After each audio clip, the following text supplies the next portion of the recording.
Daniel, capítulo 7.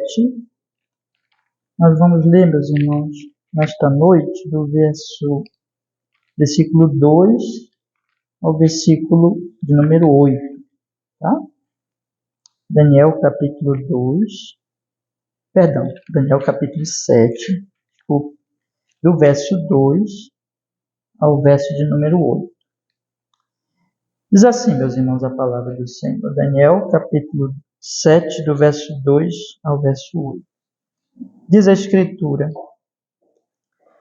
Falou Daniel e disse: Eu estava olhando na minha visão da noite, e eis que os 4 ventos do céu agitavam o mar grande, e 4 animais grandes, diferentes uns dos outros, subiam do mar.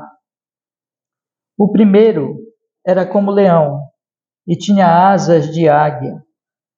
Enquanto eu olhava, foram-lhe arrancadas as asas e foi levantado da terra e posto em pé como um homem, e foi-lhe dado um coração de homem. Continuei olhando, e eis aqui o segundo animal, semelhante a um urso, o qual se levantou de um lado, tendo na boca 3 costelas entre os seus dentes. E foi-lhe dito assim: Levanta-te, devora muita carne. Depois disto, eu continuei olhando, e eis aqui outro, semelhante a um leopardo, e tinha 4 asas de ave nas suas costas. Tinha também este animal 4 cabeças, e foi-lhe dado domínio.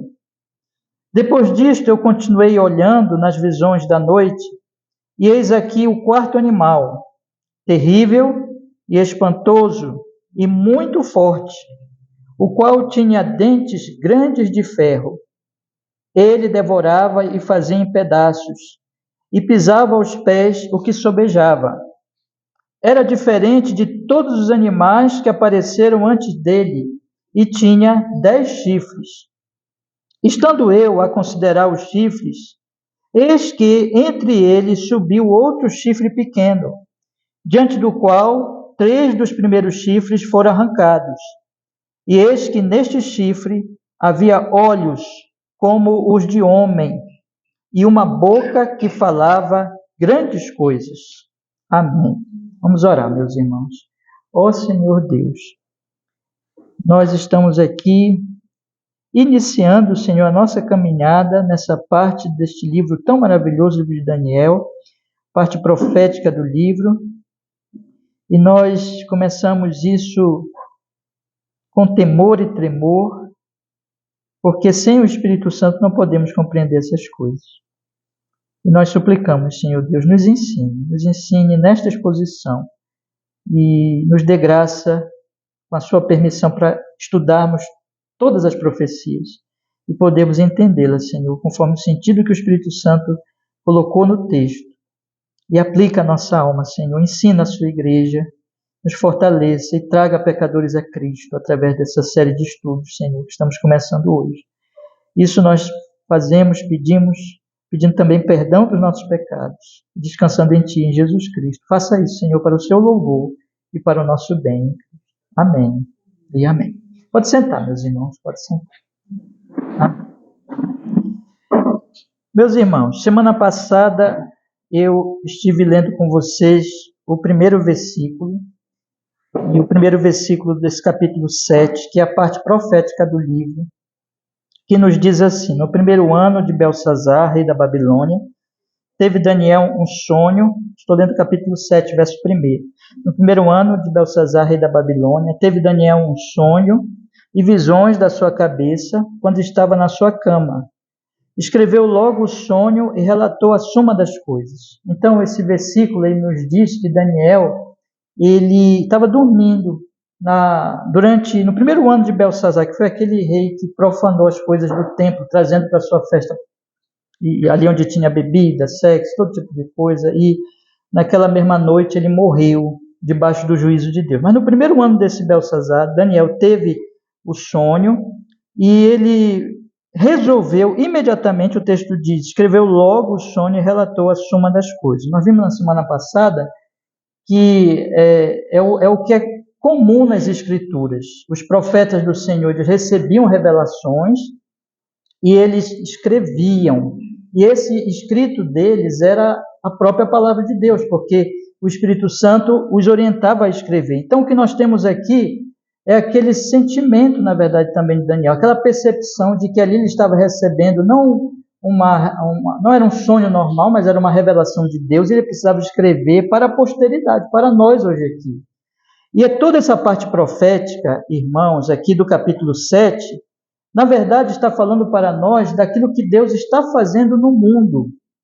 Nós vamos, a partir de hoje, se Deus assim permitir, observar isso, que aqui o Senhor está como que delineando em alguns assim símbolos aquilo que ele está operando na humanidade e que vai se encerrar com a volta do seu filho, com o juízo final.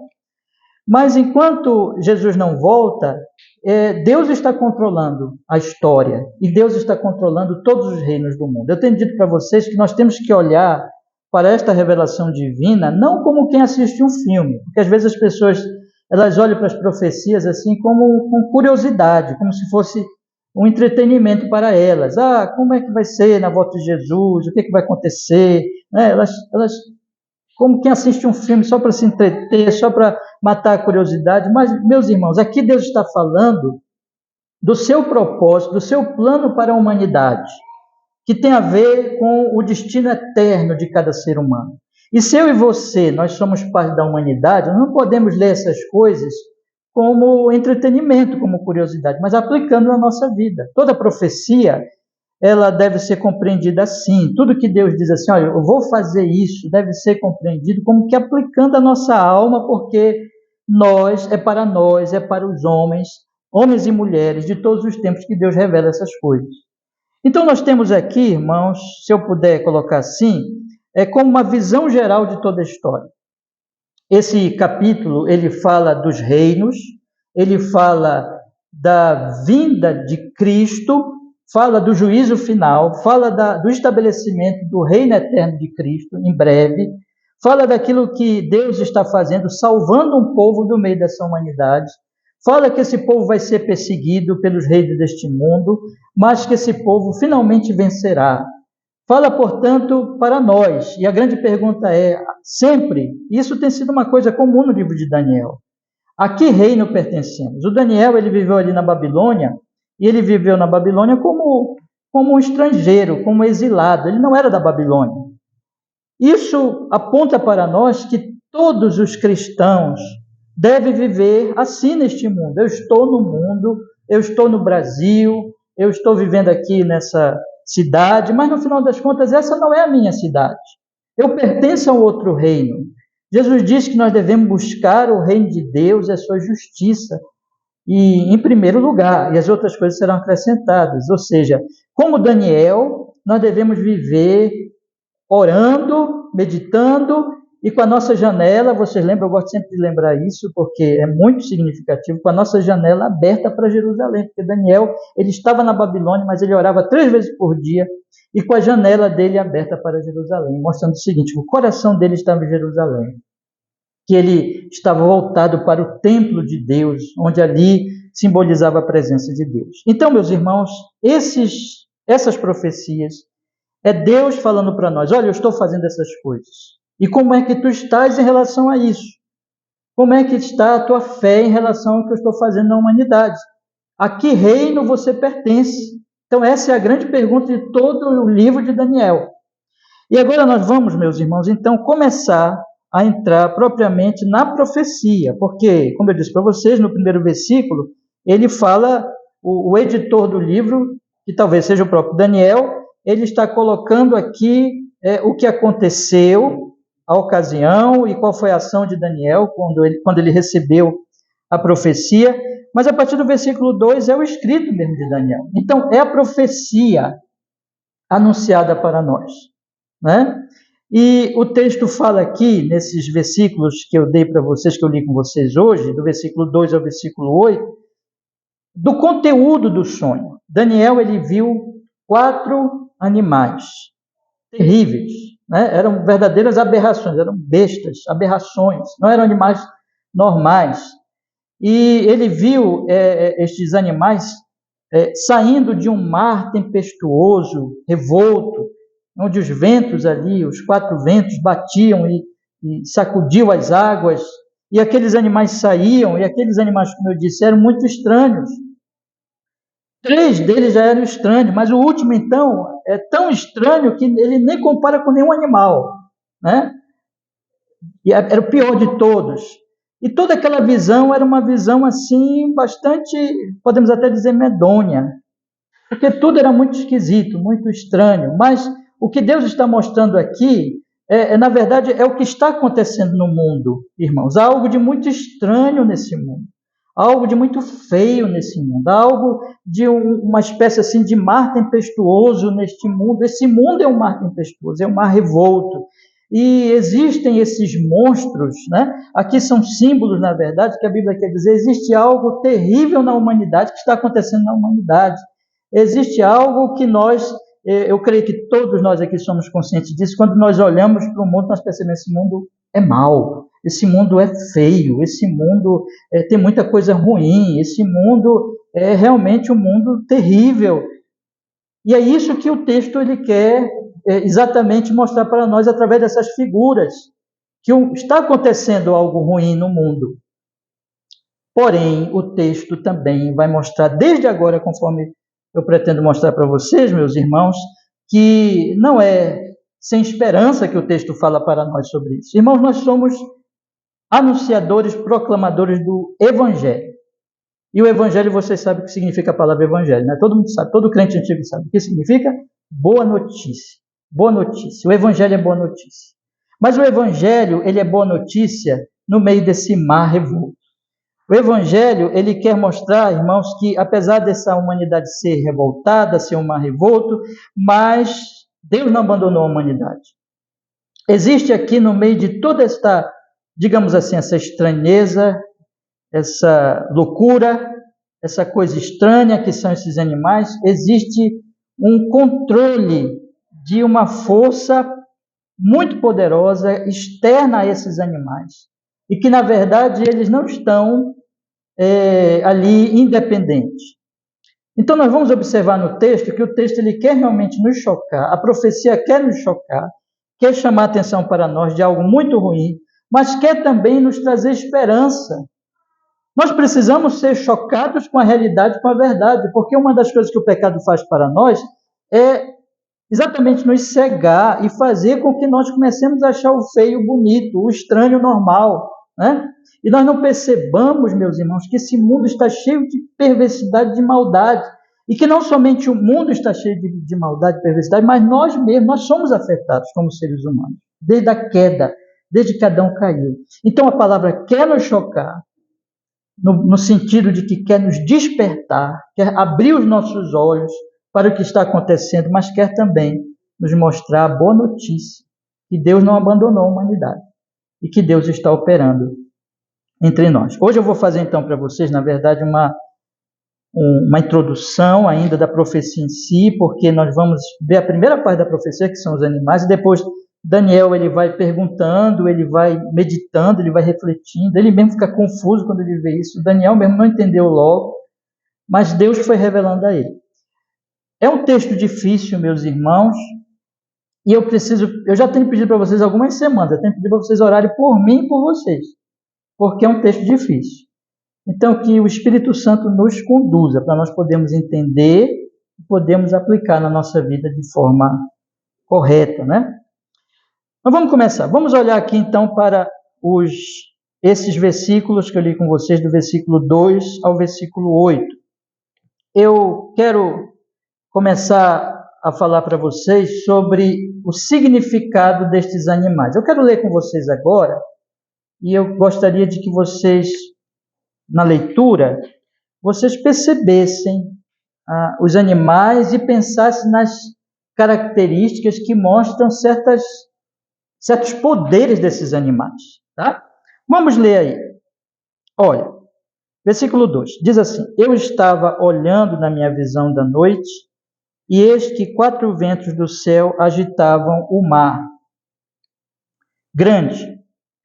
4 animais grandes, diferentes uns dos outros, subiam do mar. Então, você imagina aqui que Daniel está lá sonhando e ele tem essa visão de um mar revolto, muito agitado, e de repente saem daquele mar esses animais, né? Eles vão saindo do mar. E ele continua. No versículo 4 ele diz: o primeiro era como leão e tinha asas de águia. Enquanto eu olhava, foram-lhe arrancadas as asas e foi levantado da terra e posto em pé como um homem, e foi-lhe dado um coração de homem. Então, a primeira visão é de um leão. Só que é um leão estranho, esquisito. É um leão que ele tem asas de águia. Então, isso aqui mostra o seguinte: leão é um animal muito forte, muito feroz, mas ele não pode voar. Mas esse leão pode voar. E todo mundo sabe que as asas trazem velocidade. Basta lembrar dos aviões, né? Como as viagens hoje são tão rápidas por causa dos aviões. Então, o texto está falando aqui de força e de velocidade que esse leão tinha. Mas esse leão não continuou um leão. O texto diz que foi arrancada as asas dele, ou seja, ele perdeu a sua velocidade.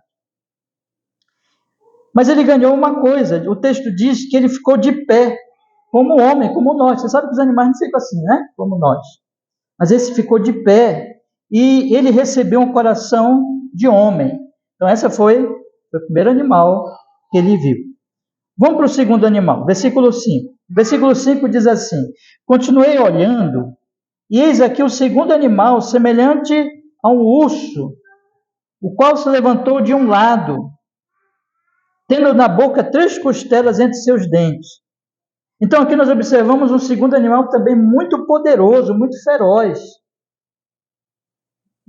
Perigosíssimo. Ninguém queira, claro, estar perto de um urso, né? Nós sabemos o perigo que isso significa. Feroz, forte, então nós temos aqui a força. Só que aqui, além dessa característica, diz que ele se levantou de um lado. Ele era estranho, parece que ele não era assim equilibrado, ele era meio torto.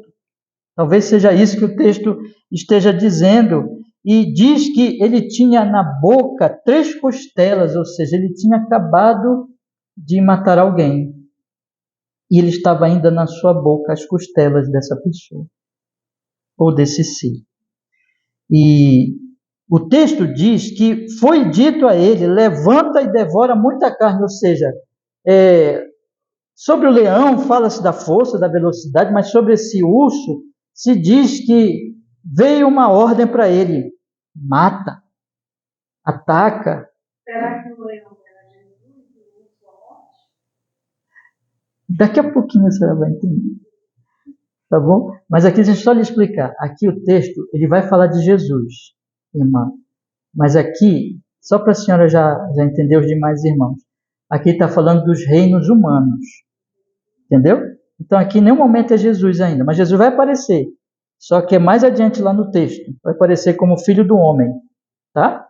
Que vem, né? Que vem para estabelecer o reino dele. Então o texto está colocando aqui o seguinte: que existem os reinos deste mundo, que são reinos feios, esquisitos.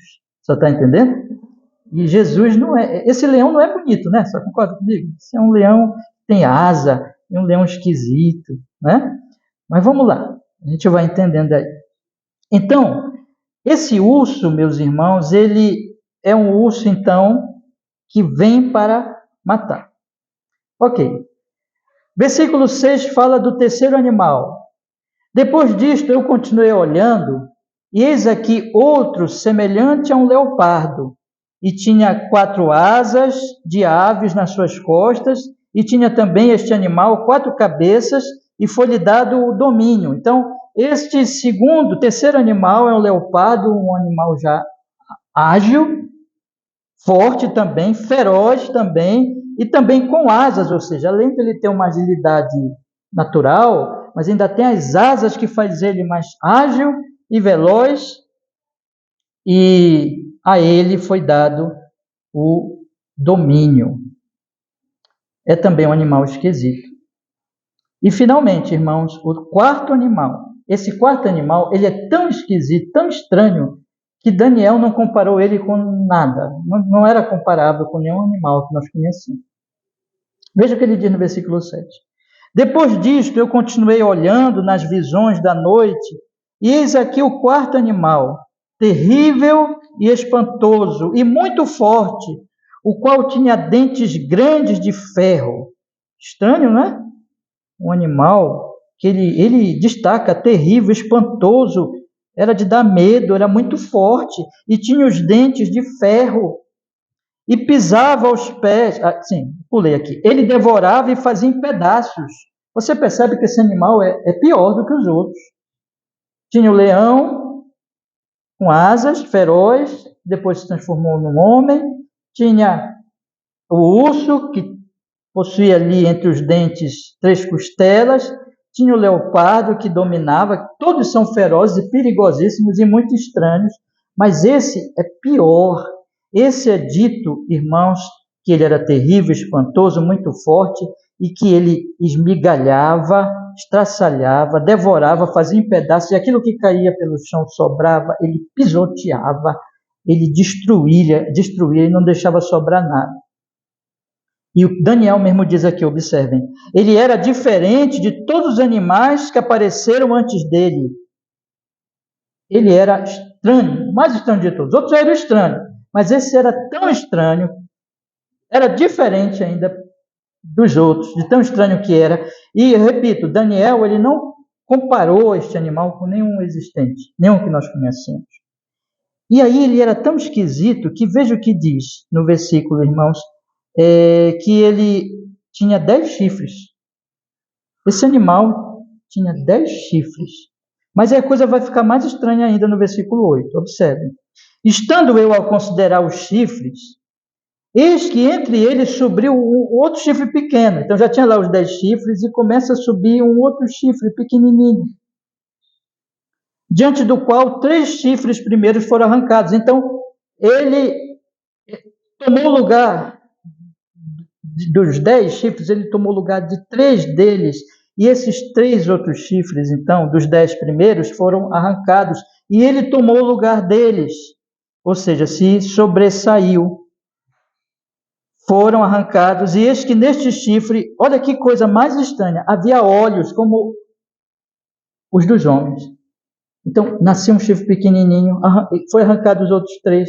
E naquele chifre tinha olhos como nossos olhos aqui, olhando assim. E o texto continua. E tinha também uma boca, neste último chifre, que tomou conta dos outros 3. E essa boca falava. E falava grandes coisas. Essa boca, ela falava, algumas traduções vão dizer assim, falava com arrogância. Falava coisas grandes. Daqui a pouco nós vamos entender melhor o significado disso. Meus irmãos, qual é o sentido destes animais? Bom, vamos ler aqui o versículo 17 e vocês vão entender melhor. O versículo 17, Deus já interpreta isso aqui. Ele diz assim: estes grandes animais que são 4 reis que se levantarão na terra. Então o próprio texto diz assim: quais são? O que significa esses 4 animais? São 4 reis que se levantarão aonde? Na terra, na história. Então esse é o primeiro ponto. Nós podemos dizer que estes 4 animais estranhíssimos se referem a 4 soberanos que se levantaram na história. Especialmente na história antiga, naquele período ali de Daniel. Os teólogos, comentaristas têm interpretado esses 4 reinos ou 4 reis, e exatamente com reinos daquela época, reinos da antiguidade, impérios da antiguidade, e às vezes divergem sobre que reinos seriam esses, mas nós vamos seguir aqui no nosso estudo, irmãos, porque isso parece mais correto afirmar aquilo que nós já dissemos lá no capítulo 2. Lá no capítulo 2, eu não sei se vocês lembram, devem estar lembrados, que o Nabucodonosor tem um sonho. Ele tem um sonho também de uma estátua grande, gloriosa, que a cabeça é de ouro, depois os metais vão ficando mais frágeis, até que o pé é de barro, lembra? E neste sonho, Daniel também interpreta e diz assim, olha, são 4 reinos, e o reino mais importante, que é o da cabeça de ouro, é o teu reino, é o teu poder, Nabucodonosor. Então, tu és a cabeça de ouro. Então, ali eu falei para vocês que provavelmente esses 4 reinos, nós podemos ter absoluta certeza, né? Que é o reino babilônico. Depois vem o reino Medo-Persa, que é o reino que vem logo em seguida, e a própria história de Daniel nos conta isso. Depois, irmãos, vem o Império Grego, que cresceu também, invadiu muitas partes. E o último reino é Roma. Então, nós temos esses 4 grandes impérios da antiguidade: Babilônia, Pérsia, Grécia e Roma. Os comentaristas e teólogos eles vão talvez divergir num reino ou outro, mas basicamente é isso aí. Então, o que nós podemos dizer, meus irmãos? Que o texto ele está falando de reinos poderosos. Todos esses reinos, eles têm uma característica, meus irmãos, que nós vamos observar depois aqui, vou mostrar melhor, mas eles têm uma característica, eles são violentos, ferozes.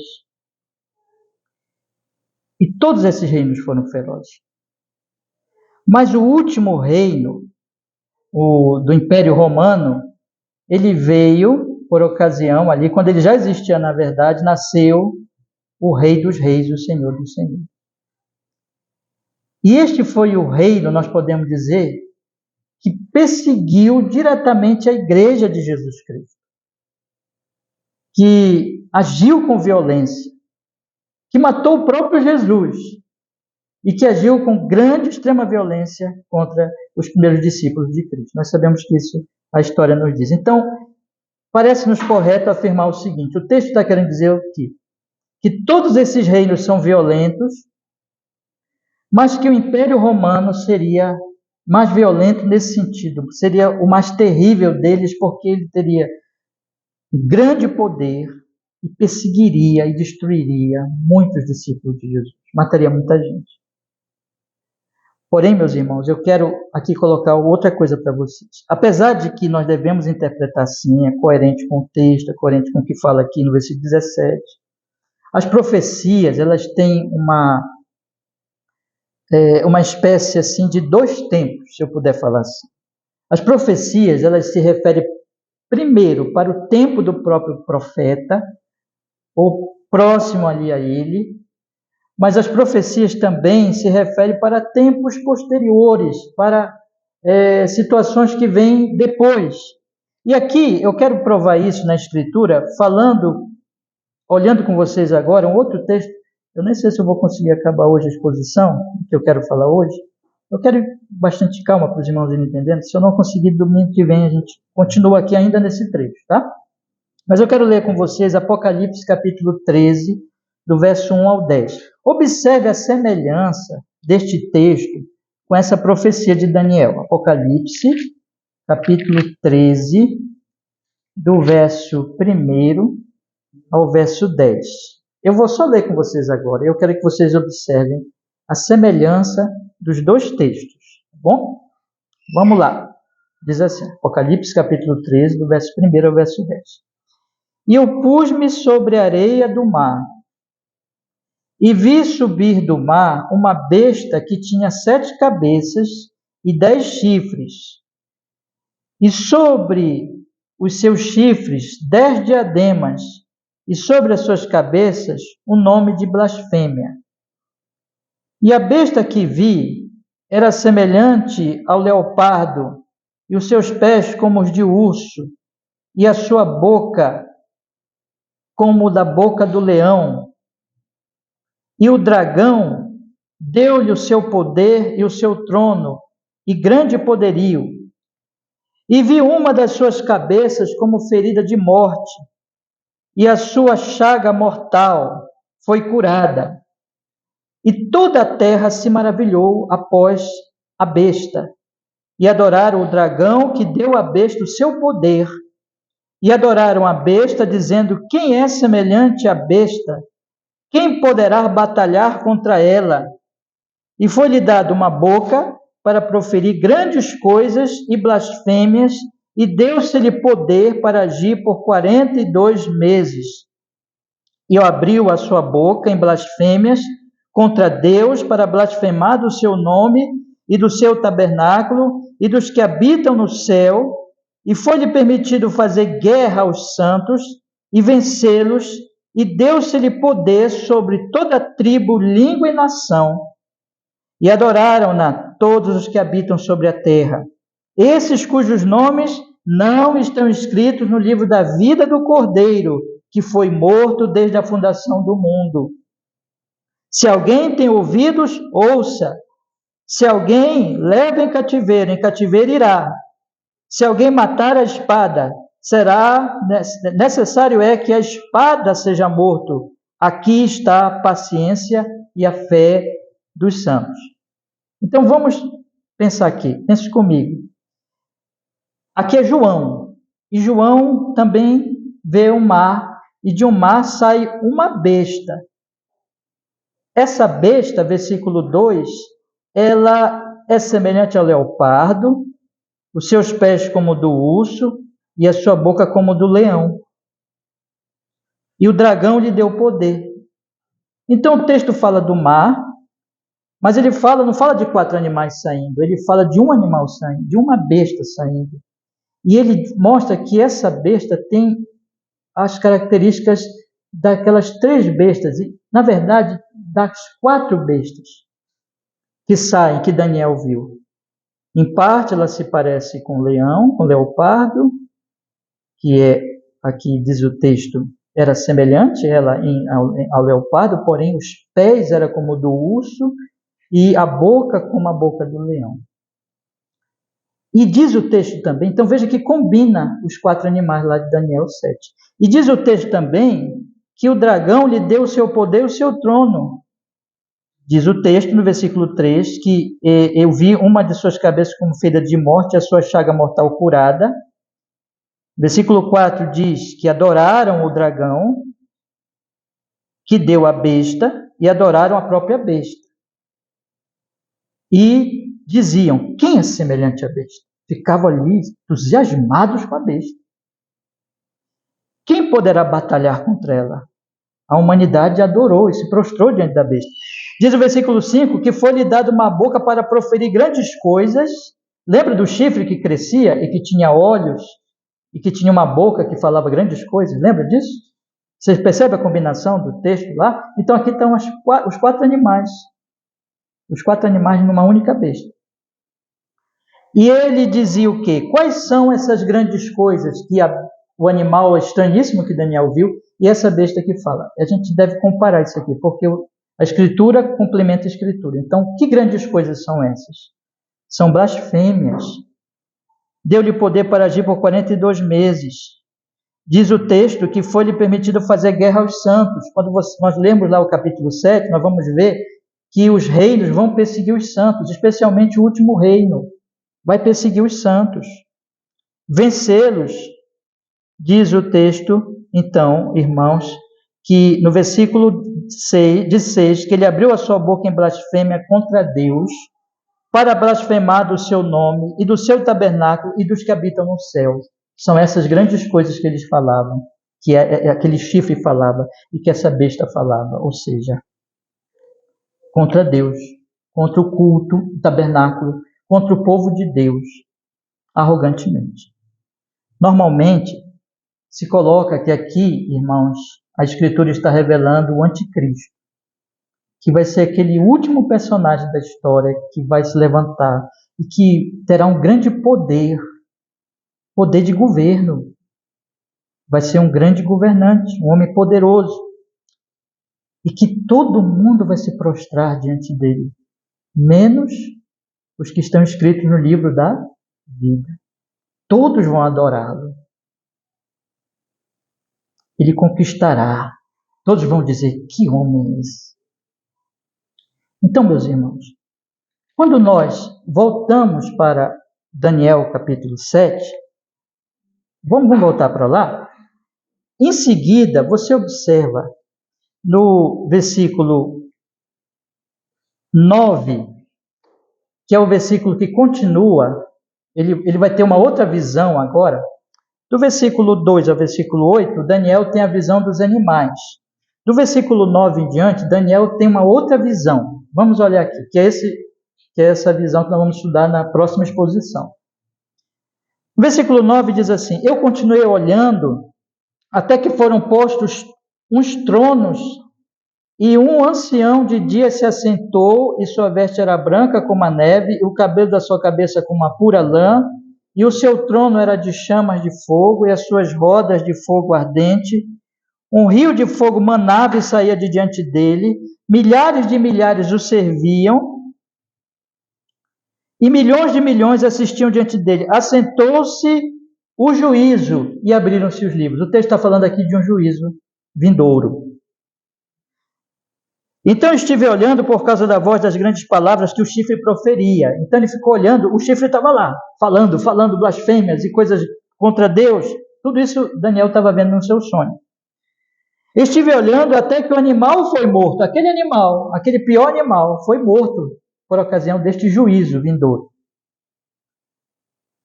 E o seu corpo desfeito e entregue para ser queimado pelo fogo. Então, irmãos, o texto está apontando para quê? Se nós juntarmos Apocalipse e nós juntarmos Daniel, está apontando para o anticristo. Que por ocasião do juízo vindouro, ele será destruído, ele será morto. Então, o que eu quero dizer para você é o seguinte, é que essa profecia, ela tanto se refere àqueles reinos antigos, ou seja, Babilônia, Medo-Persa, Grécia e Roma, mas se refere também aos poderes deste mundo, aos poderes de governos, de impérios, que eles têm um princípio neles, que é um princípio anticristão, que eles normalmente, geralmente, são contra o Evangelho, são contra Cristo, e que isso vai se manifestar de maneira ainda mais forte e poderosa nesse último animal. Se nós podemos fazer um paralelo aqui, o último animal, no sentido lá da antiguidade, se referia a Roma, que foi, em certo sentido, pior do que os outros, perseguiu cristãos, matou tanta gente, ele existia na época de Cristo, mas terá um último poderoso, o anticristo, que trará sobre a igreja de Cristo a grande tribulação, como nunca houve, que vai ser o pior de todos, vai ser o anticristo, ele tem esse título, o anticristo. Então o texto se refere tanto àqueles 4 impérios da antiguidade, mas a todos os impérios deste mundo que têm um princípio de anticristo, mostrando, porém, que vem um final que é pior de todos, que é o anticristo. Então, escritor, você pega, por exemplo, a carta de 1 João, a carta de 1 João fala de anticristos. Estes são anticristos, ou seja, o que são os anticristos? É tudo aquilo que existe no mundo contra o Evangelho. Vocês lembram que o Senhor Jesus Cristo diz que o diabo ele é o príncipe deste mundo. Então é tudo que existe na humanidade. Isso está em todos os setores da humanidade, porque isso está no coração dos homens. Os homens, a não ser que sejam regenerados, a não ser que o Espírito Santo venha e lhes opere neles a graça, eles são contra Cristo. E eles amam o caminho de Satanás. Eles amam a mentira. Jesus chegou a dizer que quem não é convertido é filho do diabo. E existe um princípio anticristo na humanidade. Os governos, em geral, são anticristo.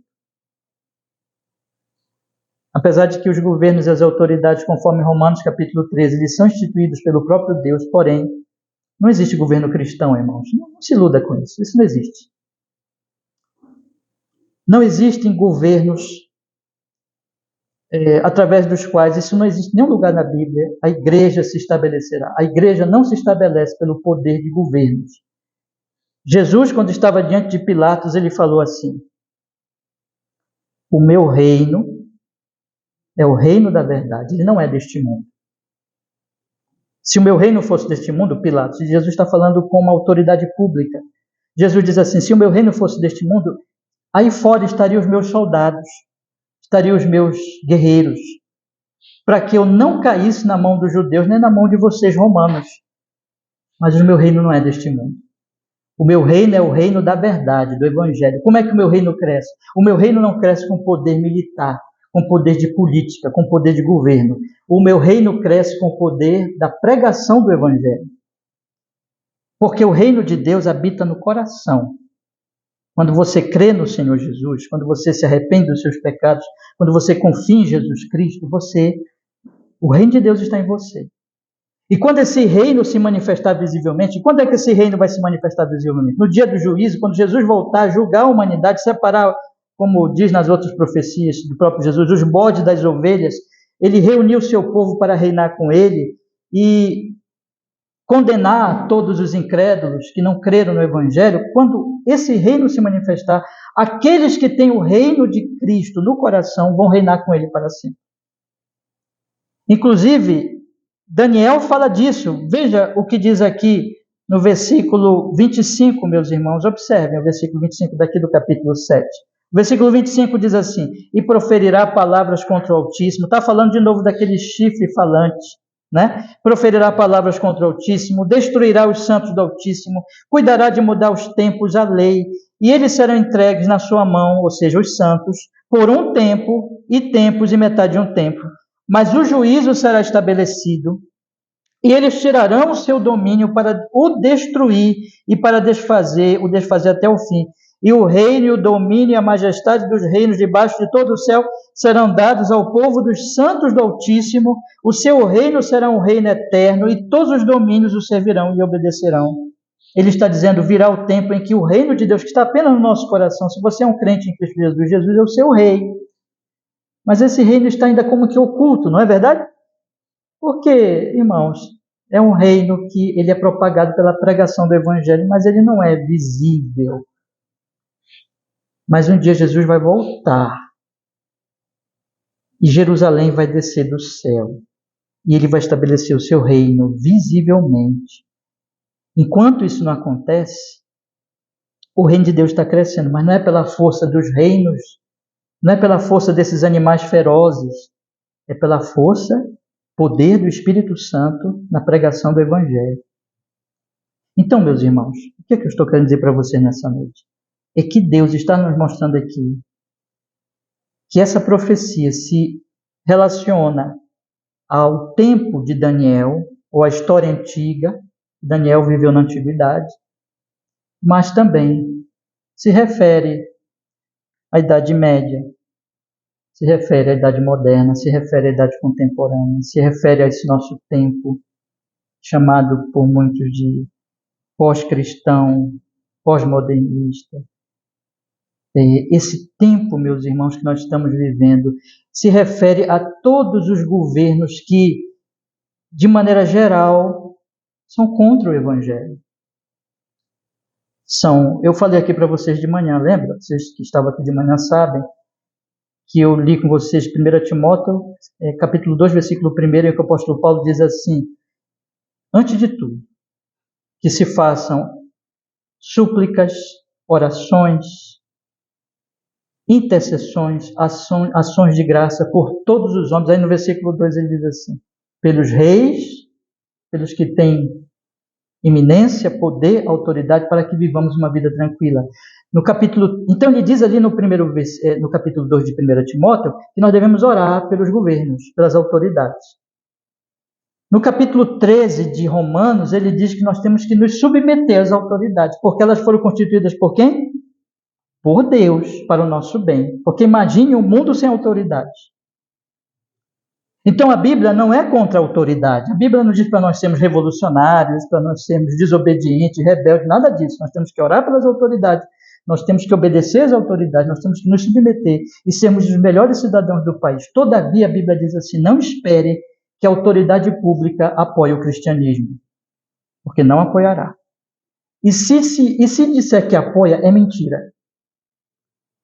Porque, irmãos, é um engano acharmos que nós teremos poderes do mundo ajudando a igreja. A igreja não precisa disso.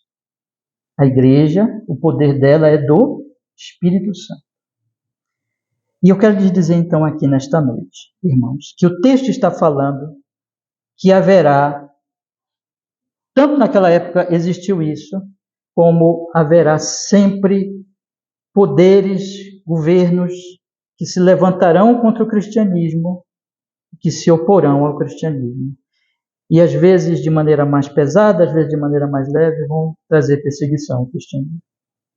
Essa é a realidade que a Escritura nos apresenta. Mas eu ainda tenho ali uns 15 minutinhos, ou 10 ou 15 minutos, eu quero avançar, eu não vou conseguir concluir tudo hoje, mas eu quero avançar mais um pouquinho, falando para vocês deste mar aqui, desse mar turbulento. Vamos olhar aqui então, capítulo 7, versículo 2, que nos diz assim a Escritura: falou Daniel e disse, eu estava olhando na minha visão,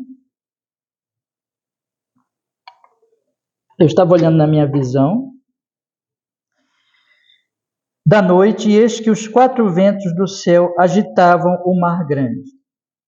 Qual é o significado desse mar aqui? Para isso, eu vou precisar ler com vocês Isaías, capítulo 17, versículo 12 e 13. Vamos olhar então a escritura lá em Isaías agora, por gentileza. Isaías, capítulo 17, versículo 12 e 13.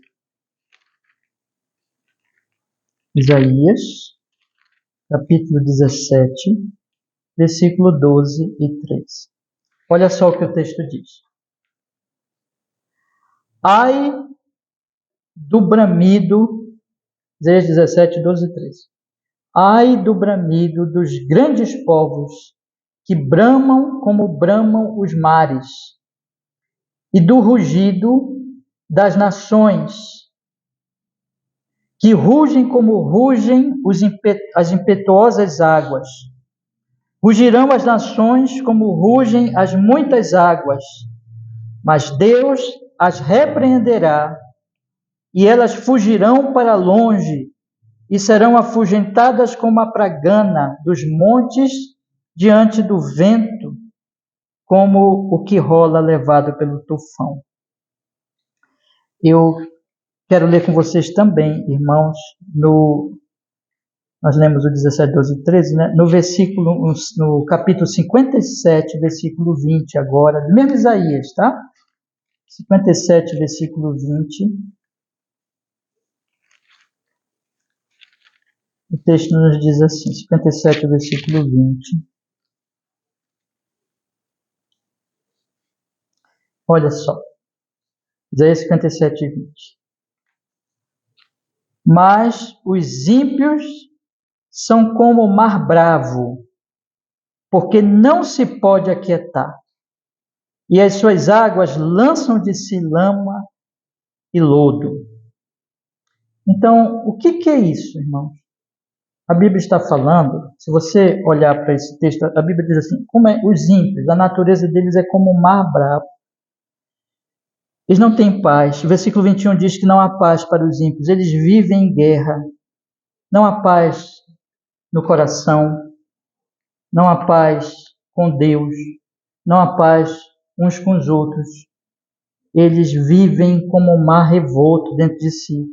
Quando você olha para Isaías, lá no capítulo 17, diz que as nações, veja, de novo aquela figura de poderes, de governos, de impérios deste mundo, diz que as nações rugem as muitas águas, mas diz aí finalmente, mas Deus as repreenderá. Isso significa que elas estão rugindo contra quem? Contra Deus. E diz que elas serão afugentadas. No versículo 12 diz que o bramido das grandes ondas bramam como bramam os mares, o rugido das nações, que rugem como rugem impetuosas águas, eles estão rugindo.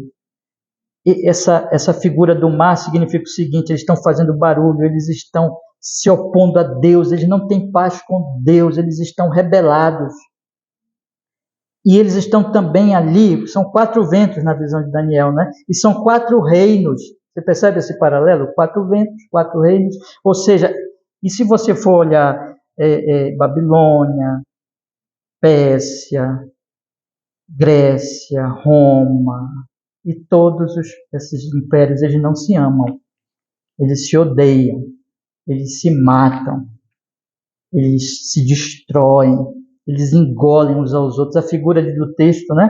Voltando para Daniel, é de animais mordendo, deixando as costelas na boca. É um destruindo o outro. Come a carne, né? Eles estão ali se destruindo, se mordendo. Então, o mar significa que eles não estão em paz com Deus, mas eles também não têm paz entre eles. Nós não estamos vivendo na história agora presente, né? Tem ali guerra na Ucrânia, faixa de Gaza, a questão de Israel, Estados Unidos, Europa, todas aquelas questões ali, o medo da guerra. Século passado nós experimentamos as 2 grandes, maiores guerras da história da humanidade, onde morreram tantas almas, foram perdidas ali. É isso que tem no mundo, irmãos. Vocês percebem? Por isso que o mundo é um mar escuro, tenebroso, tempestuoso, que sai de lá um bando de animal, um bando de besta, coisas feias. O mundo é feio. O mundo está em guerra. Vocês estão entendendo a figura? A figura é essa. A figura é o quê? É de um mundo que não tem paz. É de um mundo que não tem paz com Deus. É de um mundo que não tem paz entre si.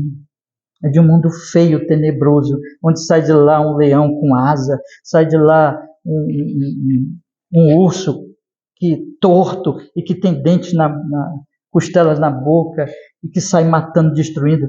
Sai de lá um leopardo com asas que tem domínio, e depois sai de lá um pior ainda, que nem se assemelha a animal algum, mas que é cheio de chifres, e sai um chifre horrível que devora os outros e fica falando que tem olhos assim, e que tem os dentes de ferro, e que pisa e que destrói. É isso que sai do mundo. É isso que é o nosso mundo. É isso que é esse mundo sem Deus.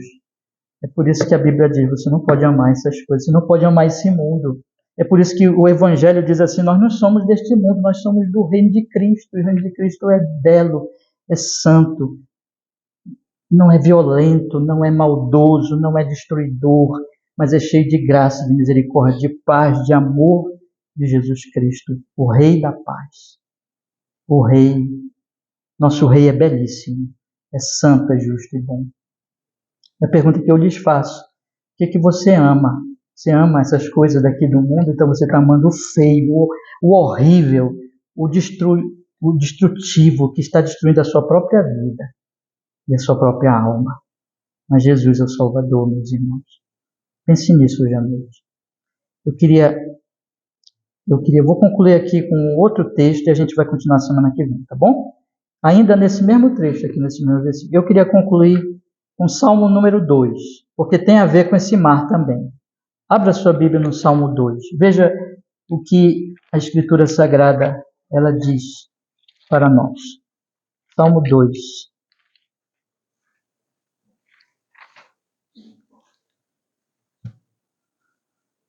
Versículo 1. Salmo 2, verso 1.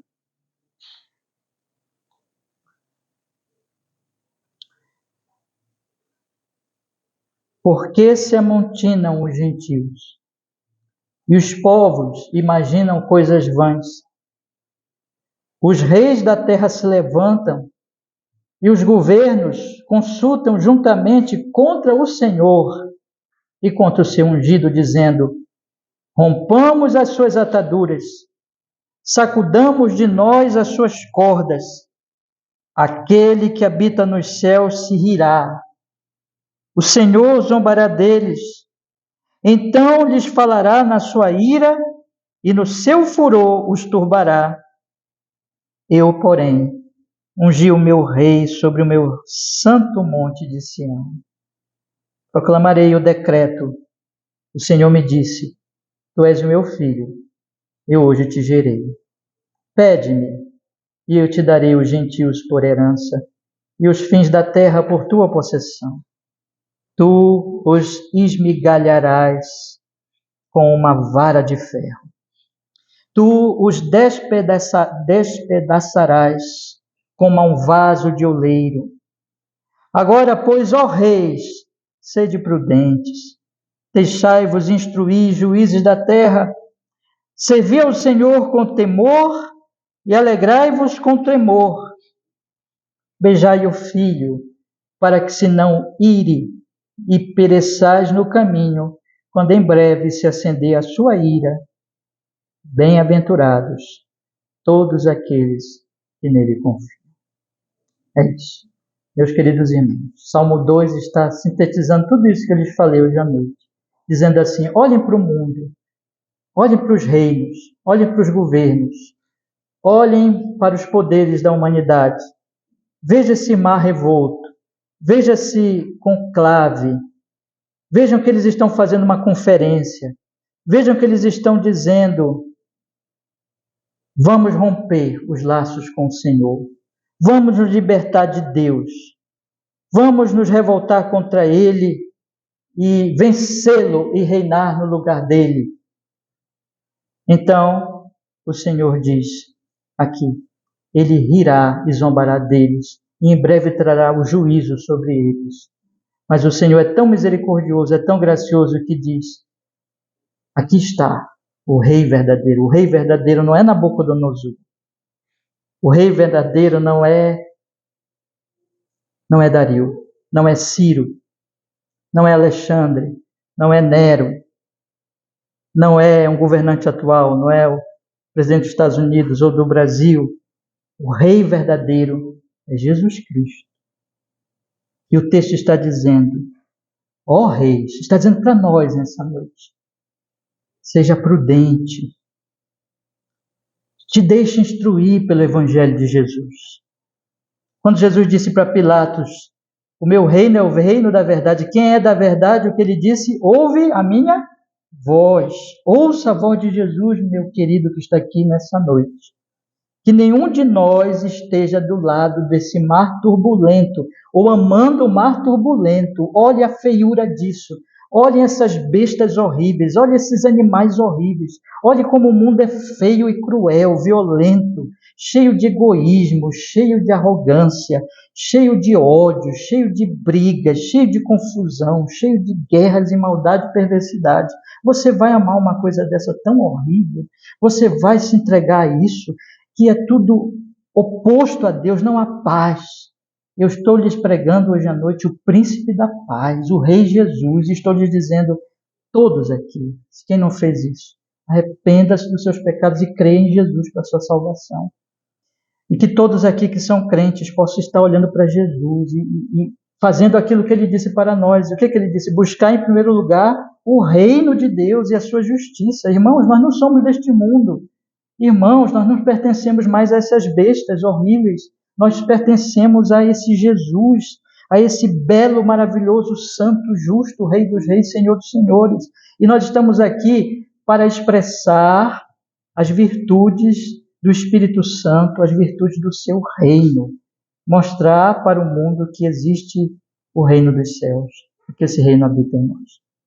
Que ele nos conceda a sua graça, para que nós vivamos neste mundo esperando a volta dele e sendo seus representantes, pertencendo à sua igreja, que cada igreja local, como um tempo que eu li no livro essa figura tão bela, cada igreja local é uma embaixada do reino de Deus, e que nós sejamos parte dessa embaixada em Cristo Jesus. Amém.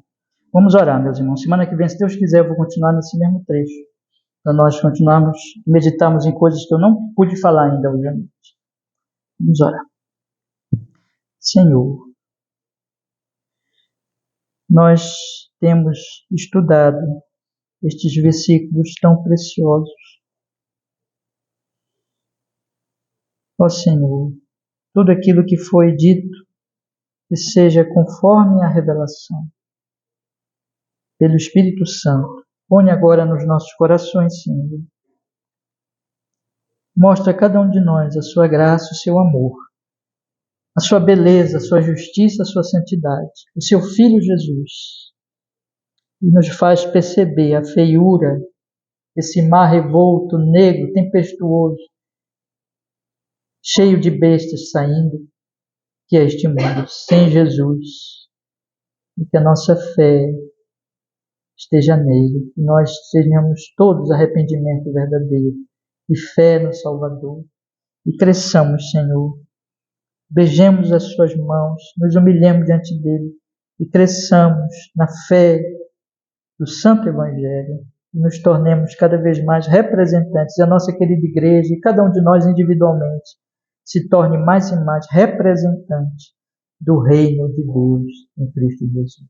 Que o seu reino propague em nós, se propague em nós e através de nós. Em Cristo Jesus oramos. Seja louvado o Rei dos Reis e Senhor dos Senhores em nossa vida hoje à noite. Em Jesus.